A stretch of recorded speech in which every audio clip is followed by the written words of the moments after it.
either circular or elliptical patterns.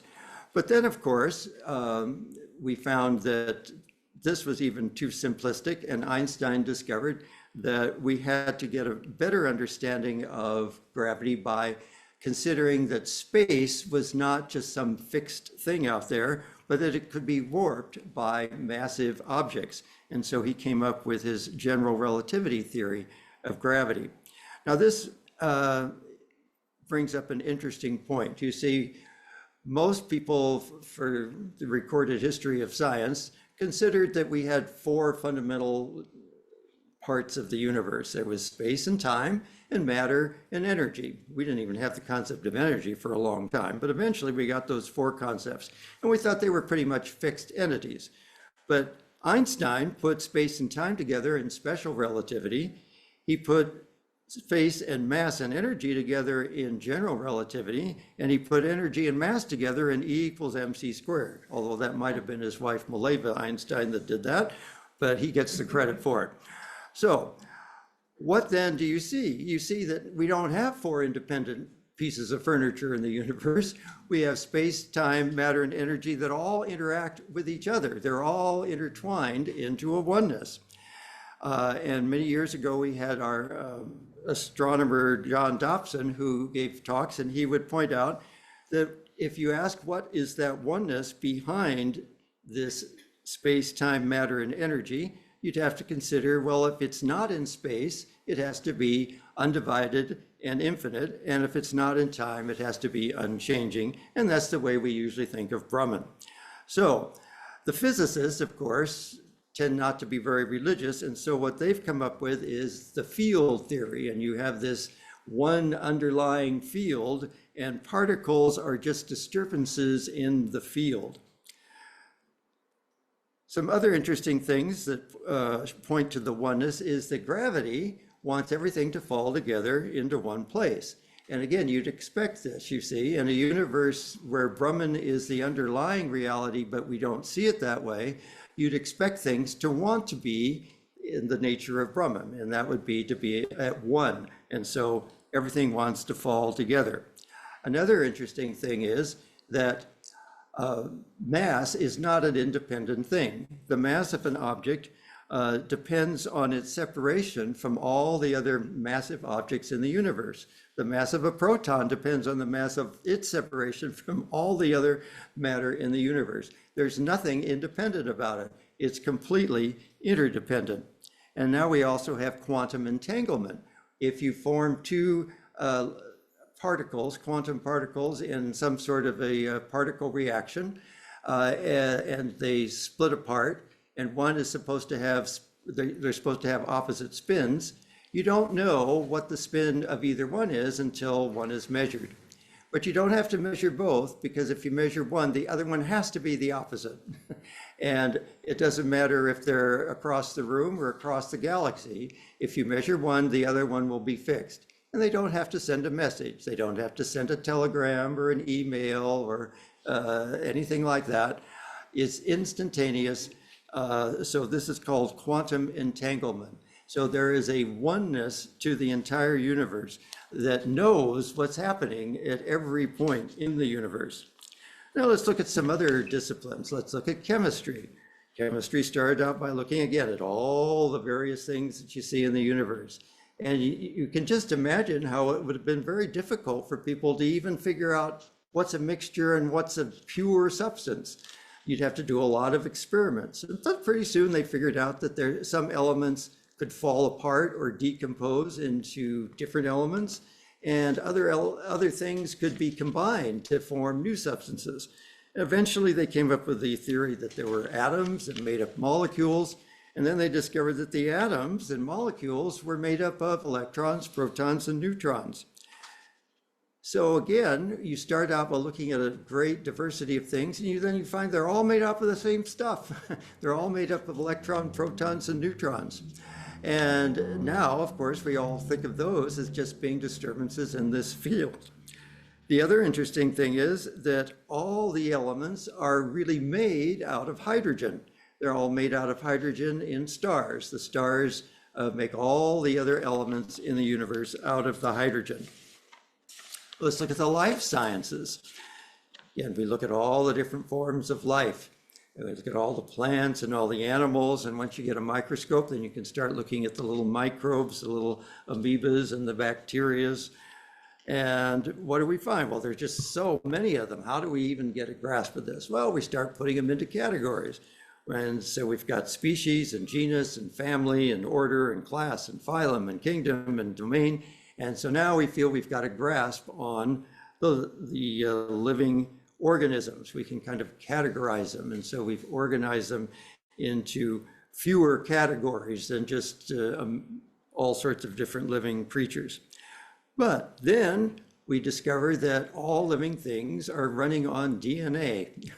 And DNA is the same in all the living organisms.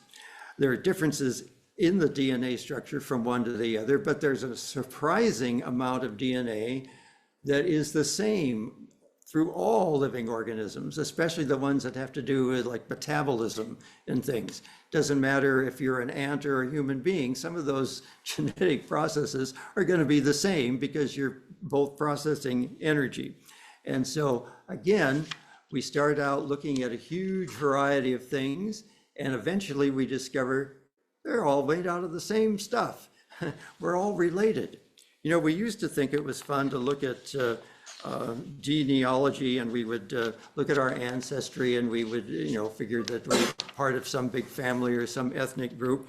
But now we do DNA analysis, and we find that we've got smatterings of DNA from all sorts of people all over the globe. It just really emphasizes that there's a oneness behind all the diversity that we see. Now let's look at psychology. Psychology got its start when Gustav Fechner started studying the minimal differences that we could detect with our sense organs. He wanted to know, how much do you have to change the frequency of light before someone says that color is different from that color, or the frequency of a pitch so that someone says, well, that pitch is out of tune from that pitch. It's a different pitch. And so he studied these differences. And so that was really the start of psychology. People had never really thought that you could study the mind. And here Fechner was making inroads in studying the mind. But this was a very external kind of a process. It was looking at individual people's consciousness and their brains and finding out how they responded to various kinds of stimuli. Then as psychology developed, people like Freud realized, well, we're not just automatons reacting to things. We have relationships. We grew up in families. We had family relationships. We have friendship relationships. We have relationships in the workplace. And there seems to be some aspects of our mind that are not in our conscious memory. They seem to be buried memories. And so he came up with both this idea that we had to look deeper into our mind, into the subconscious, and consider our relationships with other people. Then Jung extended that further and said, well, yes, the unconscious is great, but there seem to be memories of experiences that people have that don't seem to be related to their past. And so he came up with the idea that there must be some sort of collective human consciousness that we tap into, and that these have archetypal energies to them that help us to understand the world that we live in. And so if we can't understand our psychological processes just by looking at our own unconscious, we have to look at the collective unconscious out of the society that we are a part of. Then, of course, this has gone even to a higher level with transpersonal psychologists, or sometimes called spiritual psychology, where they realize that we have to consider the person as a spiritual being, and how do they relate to their ultimate reality or their spiritual reality. Now, taking another look at psychologists, we could have also started with the behaviorists. The behaviorists also started with very concrete individual responses. How do people or animals or organisms respond to various stimuli? And they would measure those and come up with various theories and so forth. But now we're finding that we are not as independent as we thought. And that insight has come from data analytics. All these stores that want you to be members or have a little key bob or something like that, or your phone number so you get points and so forth. They're getting that because they want your data so that they know what you buy. And data analytics has been shown to give incredible predictive results in what people are going to start buying at certain times of life, and they can predict what's going on in your life by what you're buying. So, for example, I've forgotten the exact examples, but things like you change brands of some sort, probably means you got married. If you start buying other certain kinds of food, probably means, if you're a woman, it probably means you're pregnant. And that these companies are pretty soon going to start sending you stuff for baby carriages and baby formulas and diapers and so forth. They can tell who's about to have a baby by your changes in your buying habits. It's a little scary. They did a group of college students, and they had the data collected by their phone. This was an experiment, and they were able to predict who was in a relationship, who was going to change relationships, and all sorts of things just by where they were and who they were hanging out with. So data analytics has shown that we are somewhat predictable and that we react to our whole surroundings. The way you react to ads and the things in a store are not completely your choice. And they have a lot to do with your whole environment. Now, going some other levels in psychology, we could look at eco-psychology. And eco-psychology is interesting. You know that both traditional Hindu religions and the Native American traditions had or have an idea of being part of an ecosystem. In traditional Hinduism, you are supposed to have a plot of land for nature and a plot of land for growing food and so forth. And so you were a part of the ecosystem. And the Native Americans have that feeling too, that they are part of an ecosystem, part of nature. And so this is become called eco-psychology. And in eco-psychology, you consider not just the psychology of the person and their relationship with their families and their associates at work and so forth, and not just their collective unconscious of a society, but the whole environment that they live in. Are they living in a desert? Are they living near the ocean? Are they living in a forest? It's all going to affect their consciousness and the way they think about things. And so psychology has really come all the way to the level where you have to see a person as an individual in a completely integrated whole eco-society, not just as an individual. And so this is the general trend that science takes. And Dr. Gimbel's theory, I think, is really well put, that no matter what discipline we look at, we start looking at individual things, then we start looking at relationships between things, and then we have to look at bigger and bigger holistic pictures to really understand it.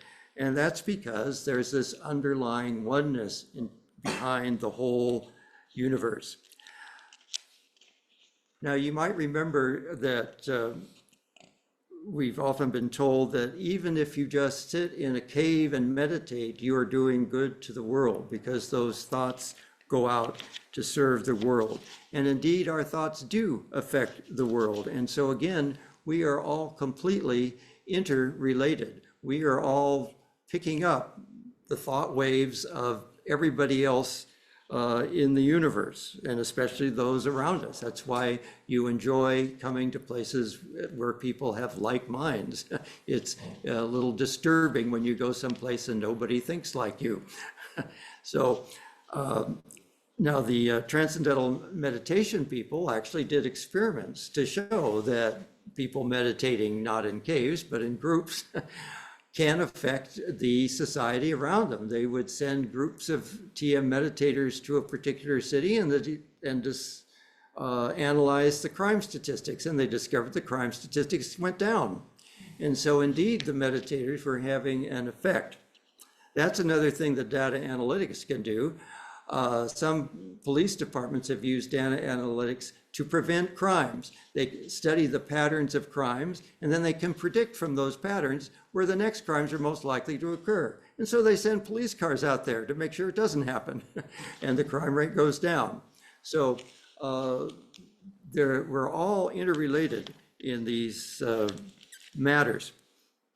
And so, you know, all of us eventually get too old to get out and do physical things, but it's nice to know that we can still serve the universe by keeping good holy thoughts and keeping up our meditation practice. The other discipline that we want to look at now is called epigenetics. Epigenetics studies how your genes tend to turn on and off depending on the environment that you're in. And so this is not just looking at mutations or changes in genes, but your same old genes, but they're working differently. Some of them are turned off and some of them are turned on. There are various chemical processes that the genes can do. They put a methyl group over here and some other kind of a group over there, or they lose the methyl group. And so by doing so, genes are turned on and off. And what they're finding is that your bodies respond to your environment by doing this kind of genetic engineering, you could say, by turning certain genes on and off. We have a lot of genes that aren't expressed. And so by putting yourself in a particular situation, some genes will get turned on again, or some genes will get turned off again. So that's why if you're, say, in an abusive relationship or a toxic family or a toxic work environment, you might start getting sick because certain genes are now getting turned off or turned on that shouldn't be, and they're creating health problems. And so until you get out of that situation and your genes switch back, you will end up with these health difficulties.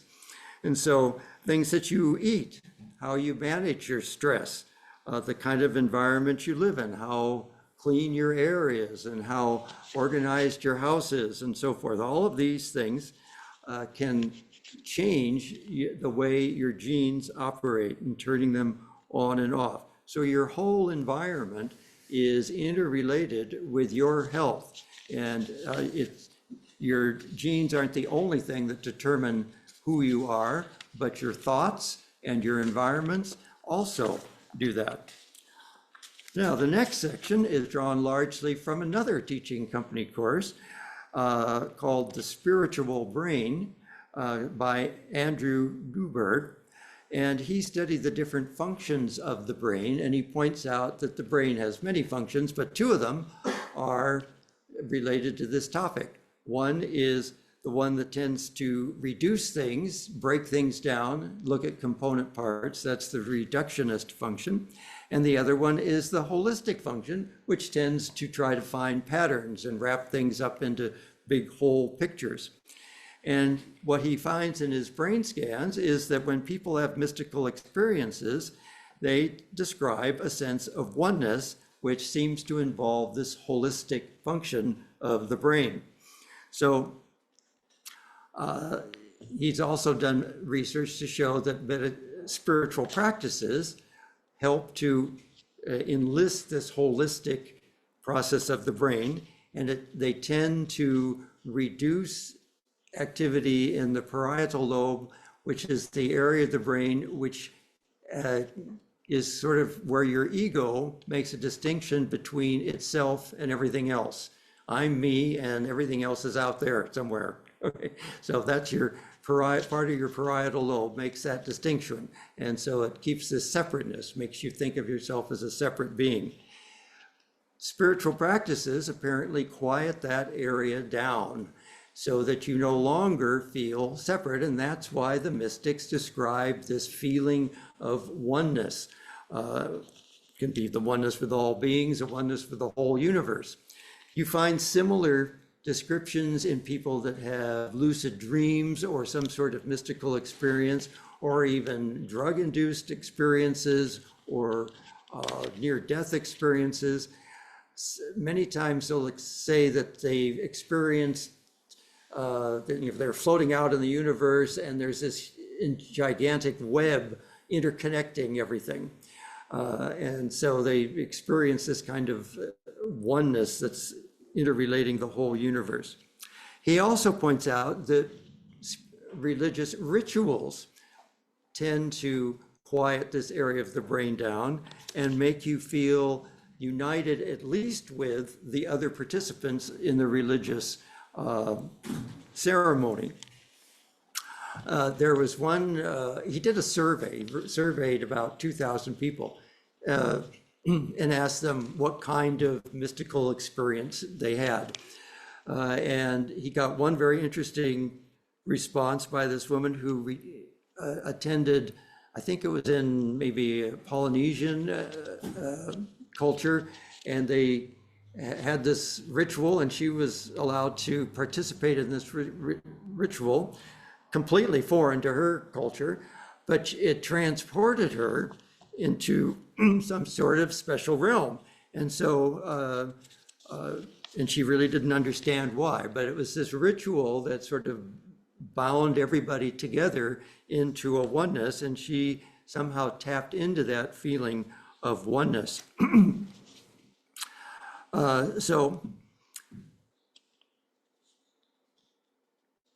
Yeah, when the activity decreases in this area of the brain, the sense of self diminishes and the sense of connection increases. The sense of space and time diminish. And so this is why spiritual experiences are often described that way, where it's described as a timeless experience.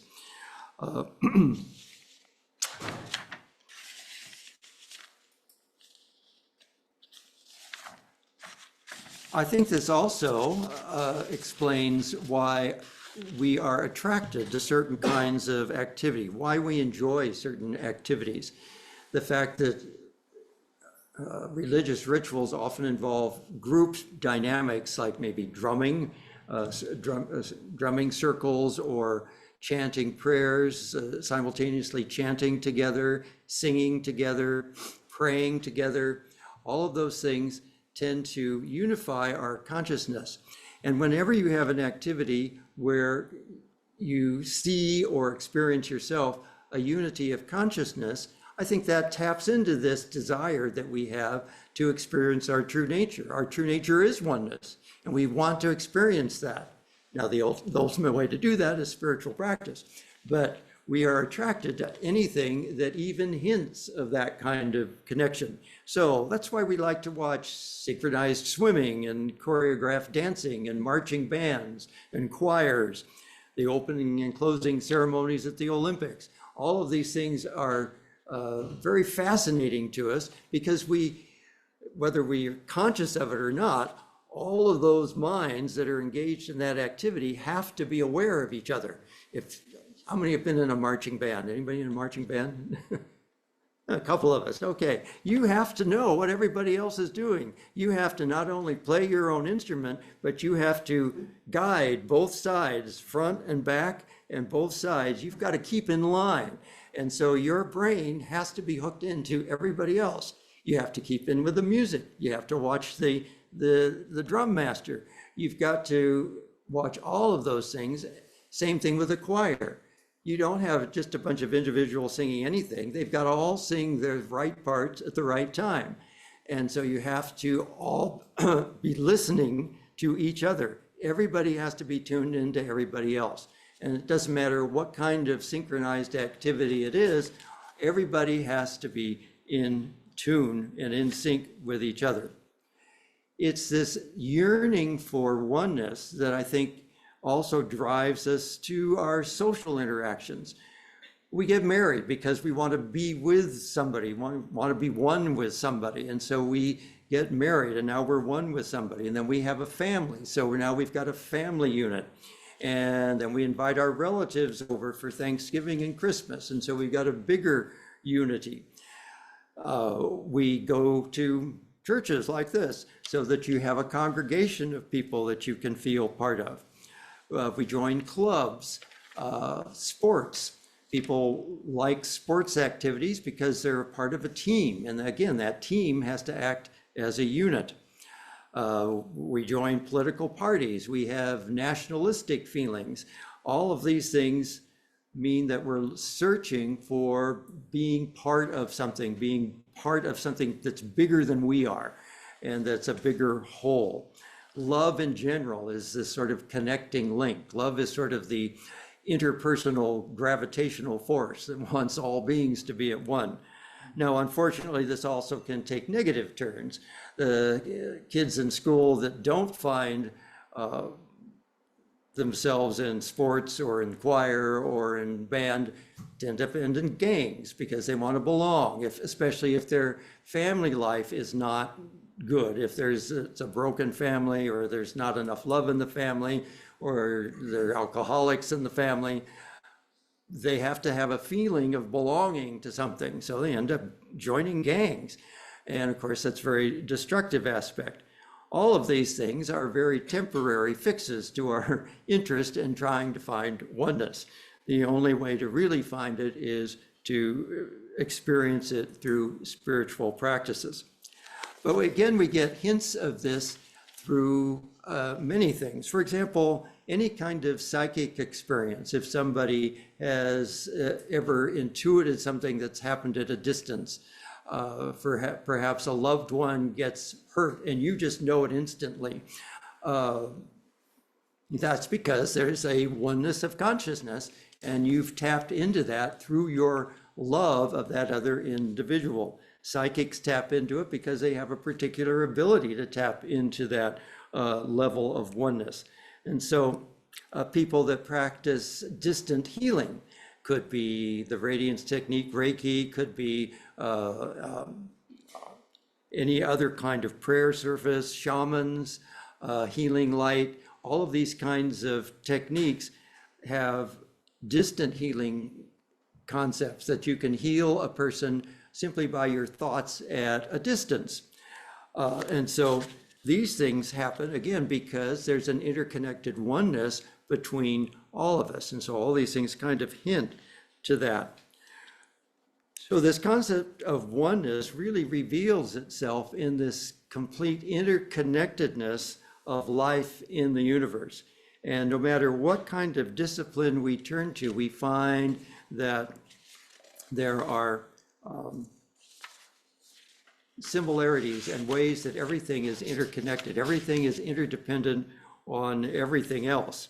And so I think it's important for us to remember that, because that is our goal. We want to experience that oneness of Brahman, which is our true nature. And since it's our true nature, that's why we want to do things in the world. But ultimately, we have to realize that the only way to get it permanently and forever and in the ultimate sense is to go within and find the infinite oneness out here also is in here, which is what, again, the mystics tell you, that you might look for it outside, but ultimately you find that what's inside is also outside, and that the microcosm reflects the macrocosm. And so that your individual soul, which is a oneness with everything in the universe, is the whole universe. Everything is interconnected in the whole universe. And so that helps to motivate us in our spiritual practice. Every time we see hints of oneness out there in the universe, hopefully that will motivate us to continue our spiritual practice and realize our total oneness with Brahman. So I'll close with a chant, and then you want to do some announcements? Or do you want to announce first? No, so we'll let's have a few questions. Oh, okay. Questions. Would anybody like to ask a question? So just wait for the microphone. I'll start off, Swami. Okay. you talk about everything going to oneness, all right. Now, what about the law of entropy? So on Mondays, I notice that my room is in order. On Fridays, I notice that everything is chaotic. I can't find anything. So where does chaos or entropy play in the role of oneness? Well, you know, of course, chaos theory is a whole other lecture, but in chaos theory, what they find is that even though things aren't predictable and they don't look ordered, if you look at the long-term patterns, there is a strange order to them. But as far as entropy goes, yeah, that's just a local problem. And I have the same problem. If I go, like I just went to Las Vegas, and I make sure my room's all nice and neat when I leave. But when I come back, I've got all these bags and stuff, and it just all ends up getting dumped. And I never get it organized again. So yeah, this is a periodic problem. But the fact that we don't like it when it's messed up is an indication that we really like the oneness to happen. Oneness doesn't happen all by itself. We have to work at it.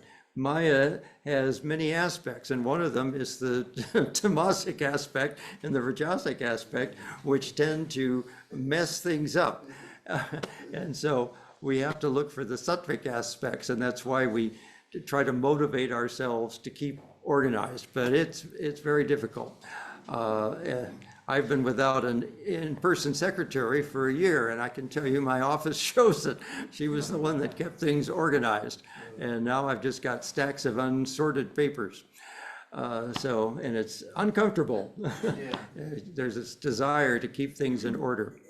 You know, when I used to be a high school teacher, I thought it was very nice to have 2.5 months off in the summer where you could get everything organized. Everything had to be organized, and you had to leave your room organized at the school, and then you'd come back home and you'd have time to really get everything all cleaned up. Monastic life doesn't have that. We don't have any downtime. It's just one thing after the other. So it makes it much more difficult, I find, that to keep things in order when there's no break. Anyway. So basically, though, it's the sense of this the order comes within us. Yeah. We don't like chaos. So we want to bring things in order. Yeah. Got it. That makes sense. Does anybody else have a question?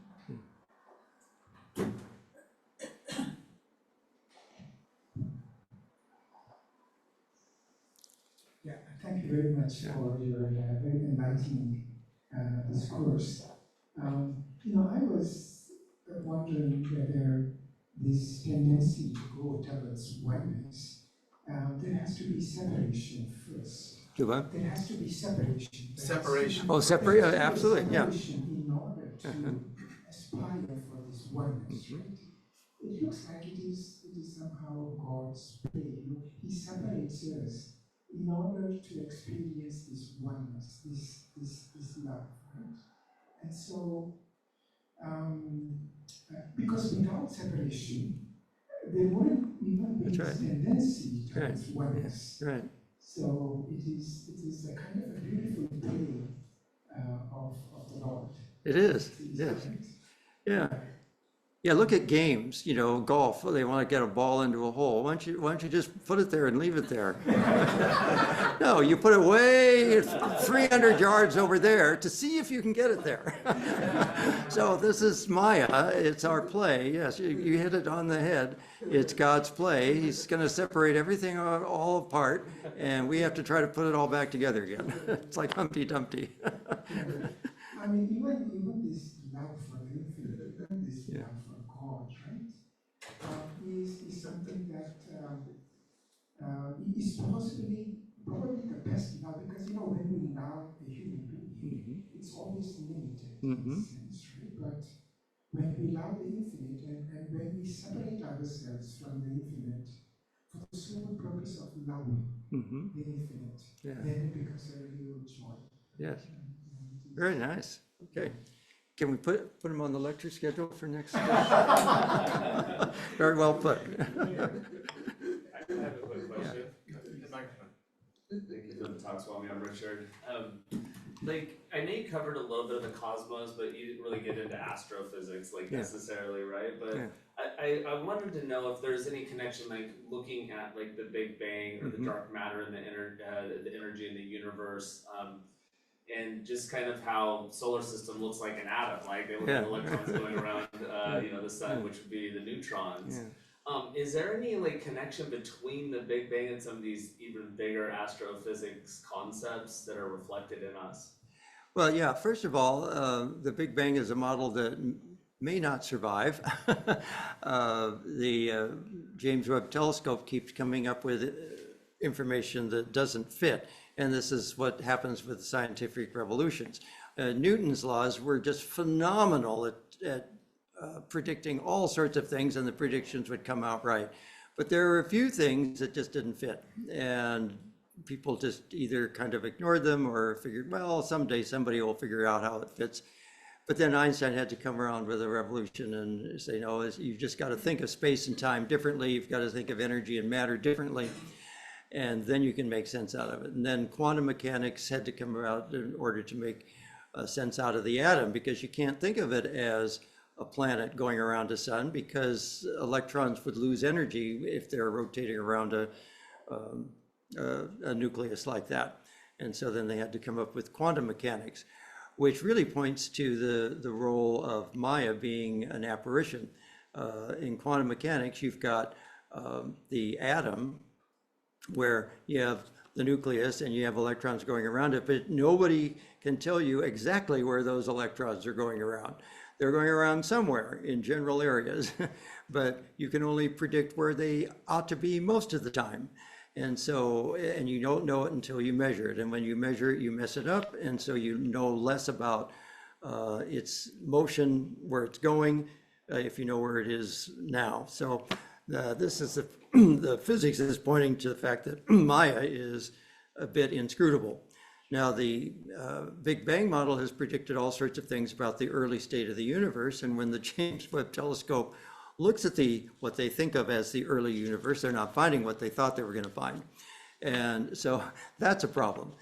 Now, dark energy and dark matter, those are very inscrutable things, if they're things at all. That's the trouble. We've had to throw them in there in order to get the models to work.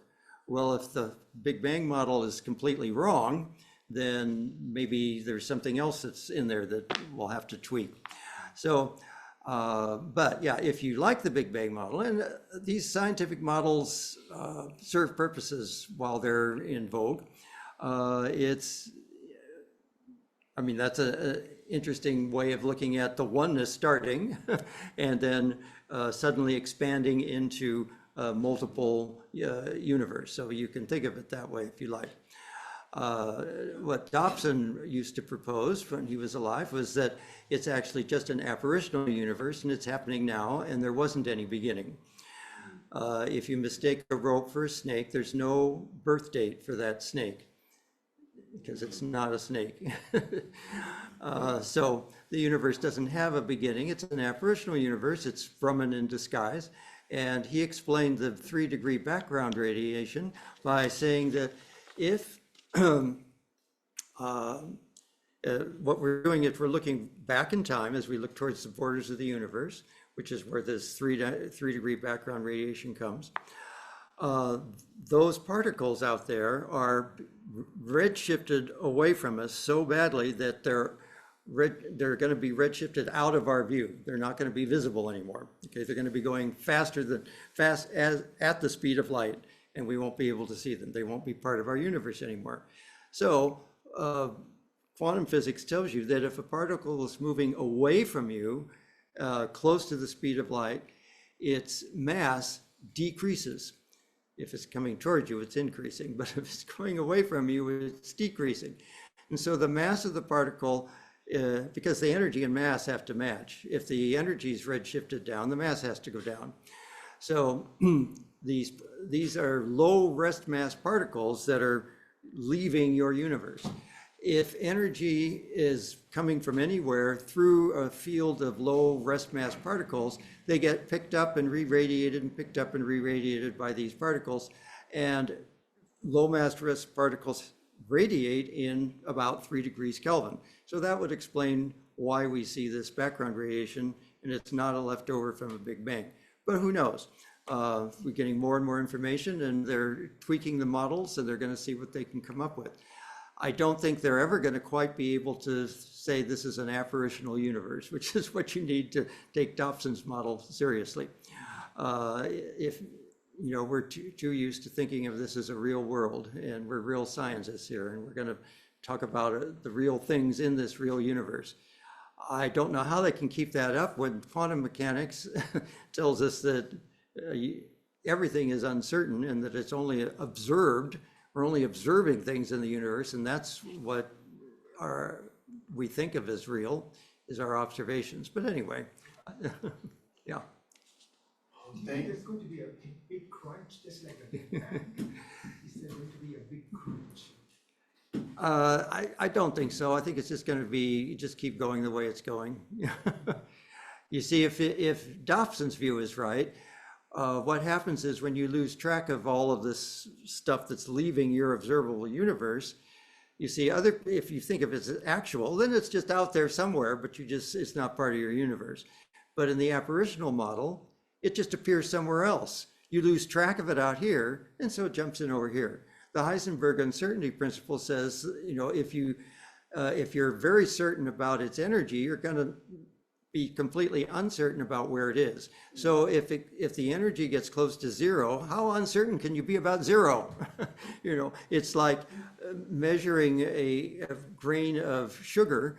You can't be off by a pound.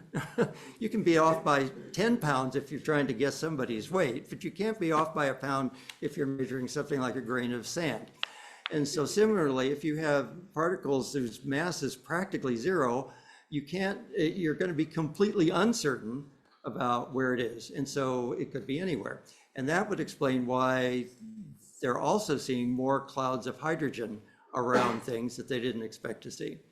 Where did all that hydrogen come from? Why didn't it fall together into a galaxy? Well, the apparitional model says it's just recycled from the border. You lost track of it out there, so it just came back into your universe somewhere else. Okay. Thank you, Swami. Because we have to start at 12:15, so we're going to have to, we'll see if we can incorporate a song for Buddhanath's memorial. Thanks, Swami. I do want to say for next week, we have Peter Bolin, who will be speaking about the contemplative life as a survival strategy. Contemplative life as a survival strategy. He talks about in the age of chaos, we're inundated, as Swami's talking about analytics, we're inundated with all this information. How do we find the inner space? As Swami is talking about, we sort of get moved. We are becoming people of habits. We are becoming people of patterns. And companies are guessing what we are doing, predicting what we're doing. So how do we break through from that? You have to find space within to awaken your consciousness so that you don't fall into these repetitive patterns that we fall ourselves into. So we'll be talking about that next week with Peter Bolin. Swami, I'd like to,